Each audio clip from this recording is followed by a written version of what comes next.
जय माताजी। साहित्यकार पौ भागटवीना भगत बापू कवि काग मजादरનું એક ચારણ એને કઈ બાકી મૂક્યું નથી।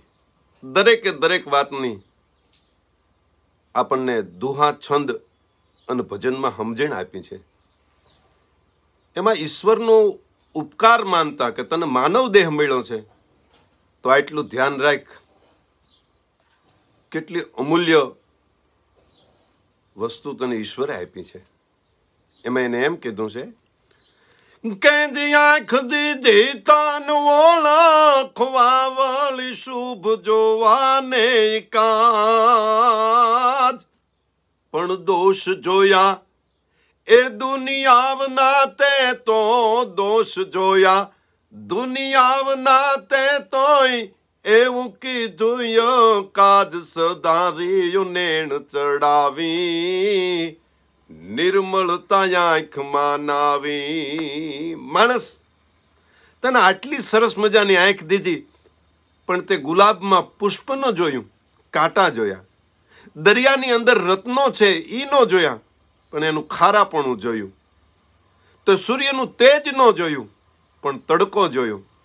તે ચંદ્રની શીતળતા ન જોઈ પણ એની અંદર રહેલો ડાઘ જોયું। તે અવળું અવળું જ બધું જોયું। આંખ દીધી તને ઓળખવા શુભ જોવાને કાજ, દોષ જોયા દુનિયાવના એવું કીધું અખાજ।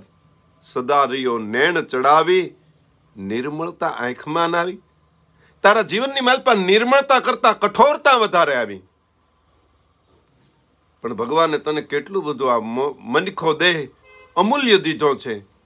એટલે ભગત બાપુ આગળ એમ કે છે કે જીકાર દીધા તને સુકૃત કરવાય દીન ને દેવાય દાન।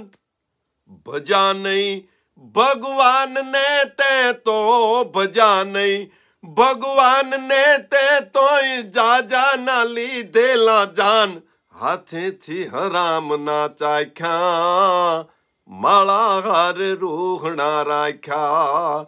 તે દિવાલા ધ્રુજ સેવાણી પ્રભુ તન પૂછશે પ્રાણી। હે જીવ, જેથી તું આ લોક મૂકી અને પરલોકમાં જઈશ ત્યારે ઈશ્વર તને કહેશે કે આવો મોંઘો મનુષ્ય દેહ તને આપ્યો તે શું સારું કામ કર્યું। કર દીધા તને સુકૃત કરવા, કર એટલે હાથ, હાથેથી કંઈક સારા કાર્ય કરવા માટે દીધા તો તે બીજાના જીવ લીધા। કર દીધા તને સુકૃત કરવા અને દીનને દેવા દાન। ભજા નહીં ભગવાનને। માના ઉદરની માલપા હતો ત્યારે પ્રાર્થના કરતો કે હે પરમાત્મા મને આમાંથી છોડાવ, હું તારો ઉપકાર નહીં ભૂલું। અને જ્યાં જન્મ થયો ત્યાં હું તું અહીંયા તું ત્યાં, હવે જે થાય તે એમ। હે જીવ, તું પરમાત્માના ગણને ભૂલી ગયો, તે કોઈ દી કાંઈ સારું કાર્ય ન કર્યું, પ્રભુ તને પૂછશે। કારણ કે માણસના કરેલા કર્મનો હિસાબ આપવો પડે। કદાચ પરમાત્મા છે એ દયાળુ છે, એ છોડી દેશે પણ કર્મ કોઈ દી નહીં છૂપે। અને એટલે કીધું બીજું કાંઈ ન થાય તો કાંઈ નહીં, પણ આટલું તો ધ્યાન રાખ કે શું કઈ જીભ દીધી જપવાને કારણ કેવાને રૂડાય કે। આ જીભથી કોકના બે હારા વેણ કરવા માટે, કોઈનું સમાધાન કરવા માટે, કોઈને સાંત્વન આપવા માટે, કોઈને આશ્વાસન આપવા માટે, કોઈનું દુઃખ મટાડવા માટે બે વેણ તો હારા બોલવાતા, એમાં ક્યાં તારે કાંઈ। જીભ દીધી જપવાને કારણ કેવાને રૂડાય કે, પણ વેણ થકી ગળા વાઢિયા તે તો તારી જીવ બની જીવ લેણ। એને ભોકડું ચખાડ્યું જીભે તારું બહુ બગાડ્યું। માણસનું જીવન બગાડવા વાળી જીભ છે અને માણસનું જીવન સુધારવા વાળી જીભ છે। તે જીભથી એવા કવેણ એવા વેણ ન બોલો કોઈના દિલમાં ઠેસ વાગે। તમારો શબ્દ એવો ન હોય કે હામો માણસ અમથે અમથો હળગી જાય। માટે બીજું કાંઈ નહીં, પણ જીભથી હારા વેણ તો બોલ. પરમાત્માએ જીભ હરિસ્મરણ કરવા માટે આપ્યું છે, કોઈને હારું કહેવા માટે આપ્યું છે.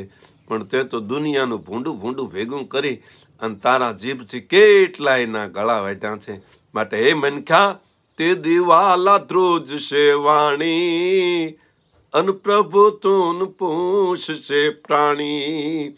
પછી તે દી તારે મૂંઝવણ થાય, જે દી ઈશ્વરના દરબારમાં જવાબ દેવો પડશે. કારણ કે ભોજલરામ બાપા એમ કે છે કે તું ભજન કર, કારણ કે અહીંયા ગુનો કરીશ તો છૂટી જઈશ, ન્યા નહીં છૂટાય, કારણ કે ન્યા પોપાનું રાજ નથી. ભોજલરામ બાપા કહે છે કે જિલ્લે ખુલે છે તાલ રાય, રાતીનું નથી પોપાનું રાજ.